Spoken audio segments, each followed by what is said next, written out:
Hiya folks, Nella here. That's right, I'm back again. I have actually filmed a video between my last one and this one, but the editing is being a slow process.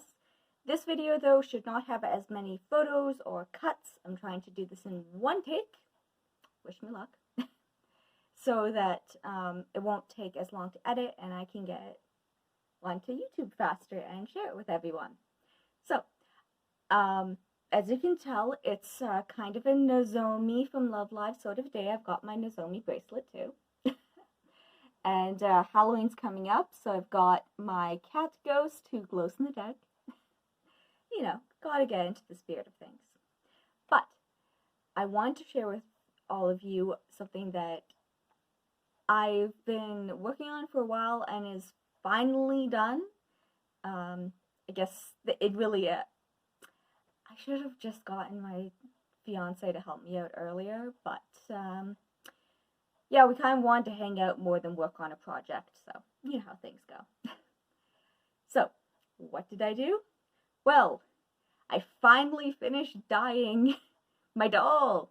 You know, thing I started in like late 2016 and then gave up on in 2017. Yeah. How's the right color now? Ooh, I'm so happy. So, it's obviously been a while since I did any updates on this project. What happened was, and I'm going to say, why did I stop in 2017 and then resume now?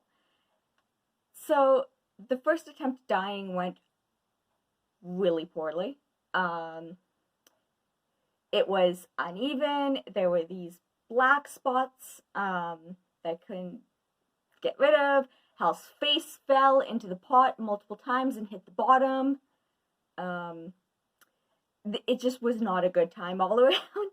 Oh right, and the fumes gave me a migraine almost instantly. So it was really not a good time all around. So, for the second attempt, I decided to ask for help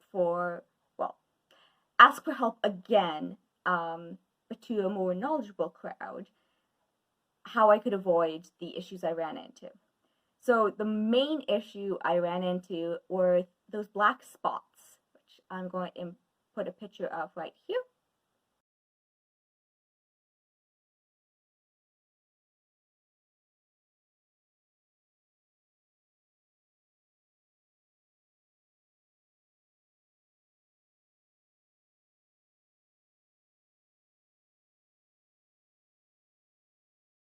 So that was caused because the surface tension of the water was holding dye. That dye ended up getting quite concentrated at the top.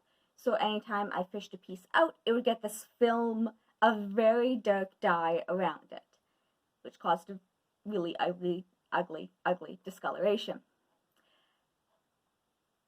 The advice of how to avoid that surface tension is just put in a little bit of dish soap.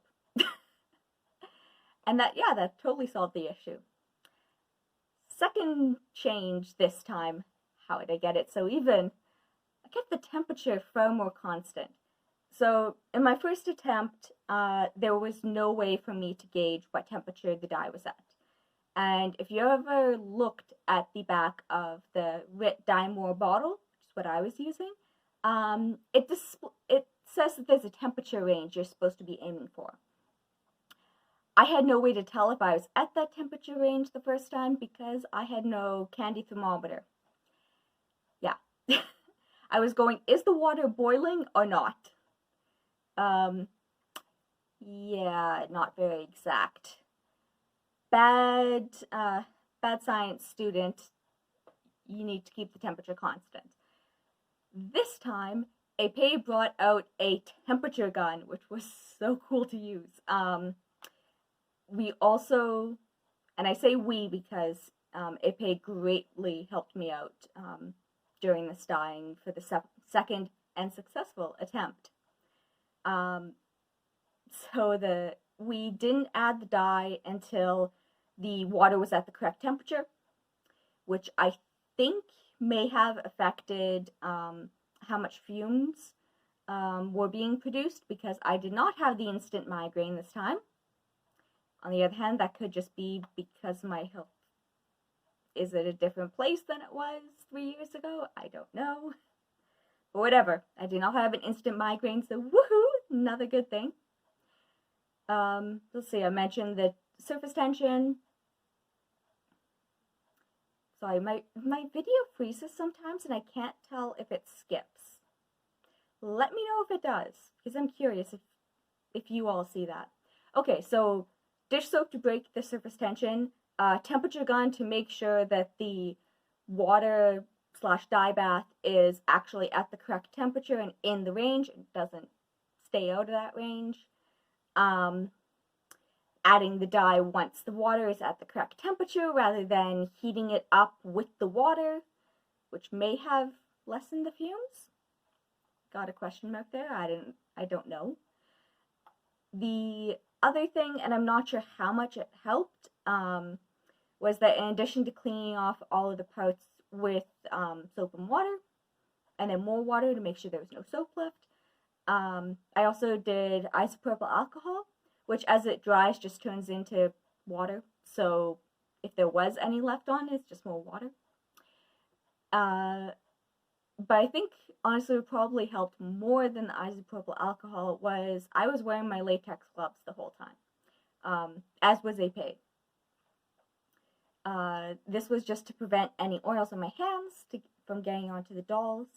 I think I did that in my first attempt, but I'm not sure I was quite as consistent with making sure that the gloves were clean, by which I mean that both Epee and I, whenever we were handling the pieces, would quickly clean off the gloves with isopropyl alcohol to make sure there wasn't any dyes remaining on the gloves. It worked well. And that brings me to the biggest difference from attempt number 1 versus attempt number 2. In attempt number 1, Epee helped out by making me this awesome little tool. It's like a dowel with little sticks. Actually, it was toothpicks. But whatever, they're strong enough. To make sure that the string that the pieces are hanging on doesn't fall off.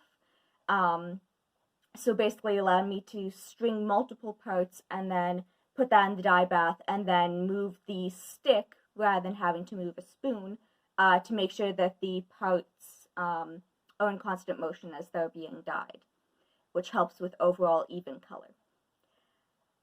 This time, he helped out considerably more. We basically had an assembly line going. I would clean the parts, hand them off to him. He would do the quick dye, pull it up.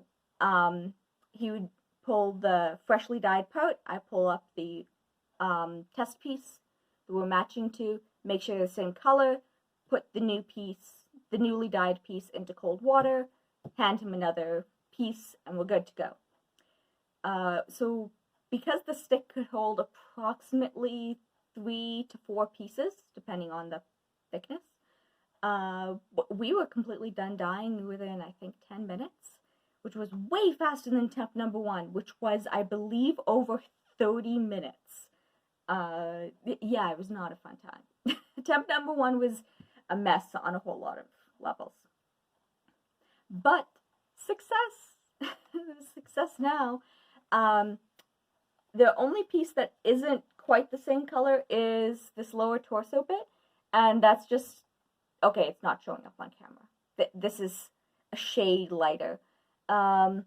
Just because I thought they were the same, and then when this piece cooled down, it turned out it didn't have as much dye, but whatever. There is still some variation and some darker spots, which is to be expected with dyeing. Honestly, I'm just going to give this body and Hal's face a lot of freckles, and that will cover up any of those issues. For the other head that uses this body, prepare for like white glare. Ba-dang! The actual Soon Cheshire head that goes on the body. This is Isaac. I'm just going to blush the face to match because this has had a face up before versus Hal hadn't. And I'm not confident that I can get all of the sealant off. And anyway, I used up the rest of my dye. which is good because I have had it since 2016. So that's it for the story of getting Hal dyed to the correct color. I also had another successful doll craft thing, which I will do in a second video. Cheers, have a lovely day.